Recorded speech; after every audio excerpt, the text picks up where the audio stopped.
Welcome to the channel. Today we are going to explore how you can manage who sees your profile page on the Strava app.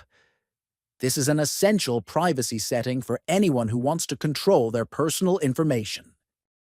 First, open the Strava app on your phone.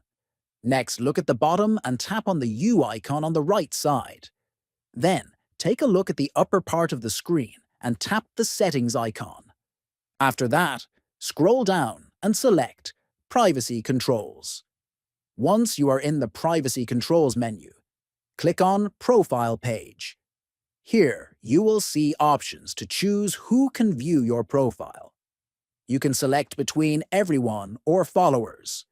Choose the option that best suits your privacy preference. If you found this guide helpful, please like the video, subscribe to the channel, and share it with others. Thanks for watching and stay tuned for more helpful tips.